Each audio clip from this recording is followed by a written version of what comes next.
Hi, myself Himanshu. I'm a trainee pilot over here at Ford Aviators. मेरा नाम नितिन मलिक है और मैं यहाँ पे फोर एविएटर्स में एक ट्रेनी पायलट हूँ। मेरा नाम करण खन्ना है, मैं इसमें ट्रेनी पायलट हूँ। मेरा नाम गौतम जग्गी है और मैं स्टूडेंट पायलट हूँ फोर एविएटर्स में। मेरा नाम योगेश कुमार है, मैं प्राइवेट पायलट हूँ फोर एविएटर्स में। That's good. So, Vivansha, you tell me about the a lot of parents are concerned about safety security. यहाँ पर girls parents के लिए, girls parents के लिए, how safe all this thing is you find South? So talking about the safety about girls, it's fine over here. If it's just like if your safety lies in your hand. You going out at 10 at night alone. In India also it's not that safe. True. So same thing applies over here and complies. You just get home within 7, 8 at night. Then it's totally fine and nothing else to be worried about. और Nothing accommodation else. कैसा है girls के लिए? अच्छा. Accommodation भी अच्छा है. मैं तो अकेली सिर्फ एक लड़की रही हूँ सबके साथ अच्छा. और अभी तक भी एक लड़की रह रही हूँ सबके साथ, सब लड़कों के साथ. But girls वगैरह साथ में रहती हैं और मिलना जुलना मतलब हाँ. everything is safe with the Everything boys is safe, with the safe and sound. and all the Indian community they stay together. Okay. That's good.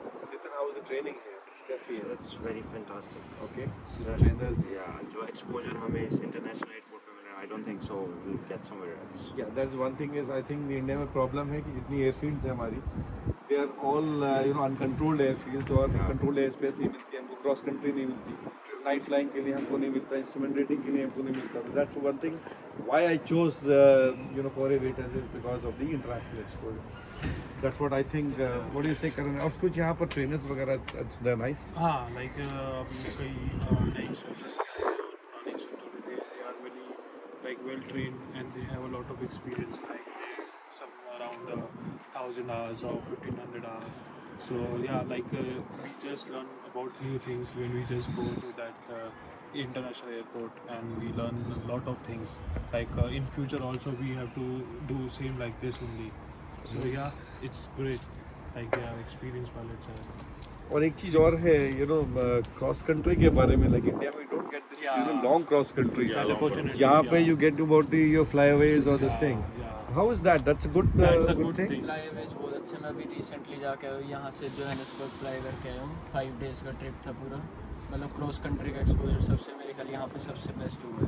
Cross country का आप exposure. 5 days के लिए जा रहे हो, जगह जगह स्टे कर रहे हो, अलग अलग एयरपोर्ट्स हैं, कुछ डोमेस्टिक है कुछ इंटरनेशनल है. आप जोहानिसबर्ग एयर स्पेस पे जा रहे हो जो कि बहुत बिजी एयर स्पेस है, बहुत ही बिजीएस्ट एयर स्पेस है, तो अच्छा एक्सपोजर है उसका. ये हमको चीज हमको इंडिया में नहीं India- मिलती. You don't get in India Indian में- flight schools, correct? और योगेश और क्या आप बताना चाहोगे anything which you feel that ये for aviators specifically why we are I'm sending why you came here, ऐसी कोई अच्छी important चीज which you can say कि सर पहली तो ये कि हम लोग केप टाउन इंटरनेशनल पे तो एक्सपोजर ही है एक, और ये फ्लाइज अवेज का ही एक्सपोजर काफ़ी अच्छा है. और प्लस क्या एयरक्राफ्ट से जैसे लाइक कार्डिनल है, हम लोग को इंडिया में फ्लाई करने नहीं मिलता. ये डिफरेंट टाइप्स के एयरक्राफ्ट से हम लोगों ने 150, 172, 175 कार्डिनल्स मल्टी सब पे ट्रेनिंग की, तो वो एक अच्छा एक्सपोजर है. बट थोड़े से डिसएडवांटेज CTR के यही है कि टाइम थोड़ा लॉस होता है, obviously because busy air space है, तो यहाँ Okay. थोड़ा टाइम लॉस होगा. Okay. But जितना हमको exposure मिलता है उससे against time losses, okay, it's okay. That's worth it basically. And the school looks after you well, trainers and everything, जो directors and everything, the training pattern and everything. That's what I think it's. They but- make a report like every children's have they have a file. File. So it's up to dated to CFI or any center as well. Like they know how that PA student is in what stage.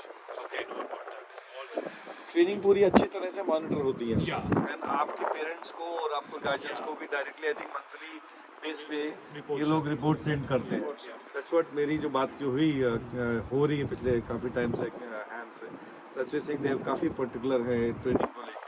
And opportunities aircraft काफ़ी सारे, I think 20+ aircraft are there. Yeah. That's what I think so. तो overall training is there is no problem. End of the day it is again student. Yeah. Exams का जो हम लोग से आप आप लोग सब एग्जाम्स क्लियर करके आए हो DGCA वहाँ से, यहाँ का standard because it's EASA paper है, it's a bit lower than the DGCA, या जो बुक्स में आता है वहीं से आता है? So it's quite lengthy over here because यहाँ पर DGCA का I think easy होता है compared to इधर के। यहाँ हम लोग को around 19 पेपर्स देने होते हैं PPL के मिला के। हाँ। CPL के पेपर्स बहुत ज़्यादा पढ़ने पड़ते हैं। 8 PPL के हैं, 9 CPL के हैं, 10 CPL के हैं। 10 CPL के। बट टफ नहीं होता है, बट लेंदी होता है, बहुत चीज़ें होती है पढ़ने को, तो उसमें थोड़ा सा मेहनत करनी पड़ेगी। End of the day, you're becoming a good pilot, right? It is good for you.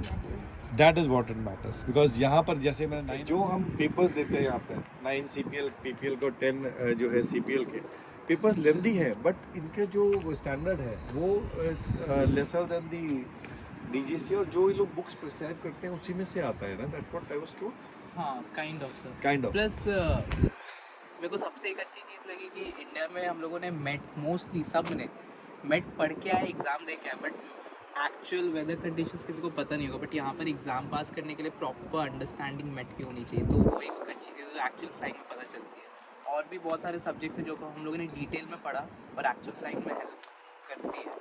Metrology तो सब IC जोशी के पीछे क्वेश्चन करके आते हैं, I know that. बट यहाँ पे मैं पिछले 15 साल से पढ़ा रहा हूँ, okay, and not only IC Joshi, मतलब IC Joshi is a Bible. हम लोग क्या करते हैं, हम लोग पढ़ लेते हैं, but proper understand, and I have been flying, I have got more than 9,000 hours of flying, military flying plus the airline flying. So जो प्रैक्टिकल एक्सपीरियंस अपने को यहाँ मिलता है वो अपने को वहाँ नहीं मिलता। आप कहाँ से आते हो, किस तरह से हो? वेस्ट बंगाल में कहाँ से? जलपाईगुड़ी। और आप? मैं हरियाणा से सोनीपत से। और आप? फरीदाबाद से। और गौतम आप? हरियाणा अम्बाला, डिस्ट्रिक्ट अम्बाला से। ओके, तो आप सब यहाँ रहते हो इतने दिनों से, कितने दिनों से रह रहे हो लगभग? मेरे को शायद 19 मंथ्स हो गए। ओके, 13 मंथ्स, मतलब लगभग 1 साल। तो यहाँ खाने का क्या करते हैं आप लोग? खाना यहाँ मिल जाता है, हिंदुस्तानी खाना मिलता है? हाँ, मतलब रेस्टोरेंट है, बट हम अपना खुद बनाते हैं अपने घर में। जैसे मैं रहती हूँ और मेरे साथ 8 लोग रहते हैं, ठीक है। तो जैसे कि 8 लोग हैं तो वी डिवाइड कि 3 लोग का टीम है। So Monday, Wednesday and suppose Friday one team is making the food, Tuesday, Thursday and Saturday some other team is making the food. So For everyone? Yes, for everyone. Vertical coordination.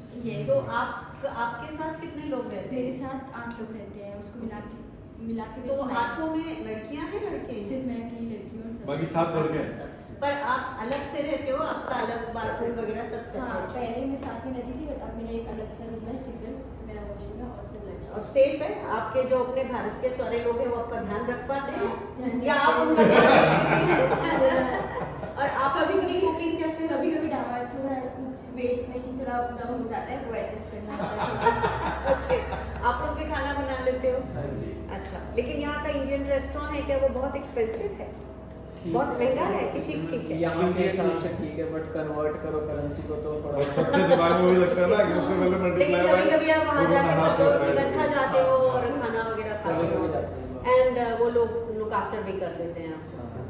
और किसी तरह की problems यहाँ इतने दिन से जो लोग रह रहे हो आप लोग, किसी तरह की सिक्योरिटी, इस तरह की प्रॉब्लम जिसको हम लोग बात कहते हैं केप टाउन में बहुत ज़्यादा क्राइम है, इस तरह की बातें हैं? मैम क्राइम ऐसा कुछ नहीं है।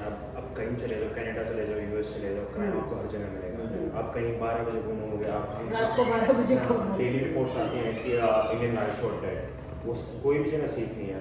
आपको अगर बाहर जाना है, कभी नाइट लाइफ देखनी है, go in the groups, you are totally safe. बाहर जाओ, हमें 1 साल होगा, हमें आज तक कुछ ऐसा महसूस नहीं हुआ कि अनसेफ है कुछ तो ऐसा। आप लोग सिर्फ इकट्ठा जाते हो जनरली जब जाते हो? हाँ। बहुत शुक्रिया। तो अभी हम 4 एविएटर्स में हैं, और चूंकि हिंदुस्तानी बच्चों के पेरेंट्स को बड़ी प्रॉब्लम होती है कि वहाँ हिंदुस्तानी खाना कैसे मिलेगा साउथ अफ्रीका में और केप टाउन में, तो हमारे साथ बैठे हैं मिस्टर चेतन पटेल और मिस्टर चिराग पटेल। इनका एक रेस्टोरेंट है जिसका नाम तड़का है। एक्चुअली रेस्टोरेंट नहीं बोलेंगे क्योंकि ये बहुत बड़े बड़े इंडियन जैसे BCCI वगैरह को भी केटरिंग करते हैं, यहाँ होने वाली डेस्टिनेशन वेडिंग्स को भी केटर करते हैं। तो आज बहुत अच्छी बात ये रही कि थोड़ी से ही उनको रिक्वेस्ट करने पर वो यहाँ आए हैं 4 एविएटर्स में। और चेतन जी, आप यहाँ कितने दिनों से हैं? मैं तो 17 साल से। तो ये जो 4 एविएटर्स के जो स्टूडेंट्स हैं, ये आपके रेस्टोरेंट में आया करते हैं? सारे बच्चे मेरे पास ही आते हैं, और उनको रीजनेबल वहाँ खाना मिल जाता है? मेरा मेन्यू तो रीजनेबल है, और इनको एक फैसिलिटी मिलती है कि इनको जो भी खाना है तो हम प्रोवाइड कर देते हैं extra out of the menu also. अच्छा, तो मतलब अगर बच्चे वेजिटेरियन हैं तो मिल जाते हैं, इनको बोलो आसानी खिचड़ी से। कड़ी खानी तो खिचड़ी कड़ी भी मिल जाती है, दाल चावल कड़ी सब जो भी चीज़ मिल जाती है। ओके, और चिराग भी हैं। तो दरअसल हम ये बताना चाह रहे हैं कि यहाँ हिंदुस्तानी बच्चों को खाना किसी तरह से उन्हें मतलब डरना नहीं चाहिए कि यहाँ खाना नहीं मिलेगा। यहाँ बहुत अच्छा हिंदुस्तानी और वेजिटेरियन खाना भी मिलता है, और इसीलिए यहाँ चेतन पटेल और चिराग पटेल हैं जो 4 एविएटर्स से इनका रेस्टोरेंट वैसे तो लगभग 15-16 किलोमीटर है, लेकिन जो बच्चे जहाँ रहते हैं, ये तो इंस्टीट्यूट है, यहाँ से जहाँ बच्चे रहते हैं वो जनरली 6-7 किलोमीटर पड़ता है, और बच्चे वहाँ जाके सैटरडे संडे को भी खाना खाया करते हैं। लेकिन अगर हिंदुस्तान से आने वाले बच्चे 10 या 12 हुए तो उनके लिए टिफिन सिस्टम जैसी रेगुलर व्यवस्था भी हो सकती है। 4 एविएटर्स के जो मैनेजिंग डायरेक्टर हैं वो मिस्टर हांस पॉटगेटर हैं, और इनके जो अनुशासन में यहाँ पर बच्चे फ्लाइंग करते हैं। मिस्टर पॉटगेटर ने एक बात बताई जो बहुत ही सोचने वाली है। हमारे यहाँ हिंदुस्तान में हम कहते हैं कि हम पसीना बहा रहे हैं, और वो बड़ी ग्रेट बात है, ठीक है, बहुत ज़रूरी है, मेहनत की कमाई खाना चाहिए, लेकिन आपके पसीने की स्मेल किसी तक आए जो आपके साथ कॉकपिट में बैठा हो, वो बहुत ही अजीब सा लगता है कि कैसे हम बेसिक हाइजीन का लेसन अपने बच्चों को नहीं देते। तो मिस्टर हांस पॉटगेटर का एक शिकायत है कि हिंदुस्तानी बच्चे अपनी पर्सनल हाइजीन के बारे में बिल्कुल सतर्क नहीं रहते। वो नहाते भी नहीं है कई बार रोज, और ठंड है माना, लेकिन ठंड होने पर भी, ना नहाने पर भी स्पॉन्ज बाथ तो लिया जा सकता है, और जो उनका बॉडी ओडर होता है उससे सबको बहुत तकलीफ होती है। तो उसके लिए, जैसे आपको शायद मालूम हो या ना हो, कि कनाडा में इस पर फाइन लगता है। If you have a body order जो दूसरों को डिस्टर्ब कर रहा है तो उस पर फाइन लग जाता है। ऐसे ऐसे कंट्रीज भी हैं। ये मुझे कहना है ख़ास तौर पे कि जब हिंदुस्तान के बच्चे दूसरी जगह आए तो अपनी संस्कृति फैलाना चाहते हैं ना, आप संस्कृति फैलाइए, बदबू नहीं फैलाइए।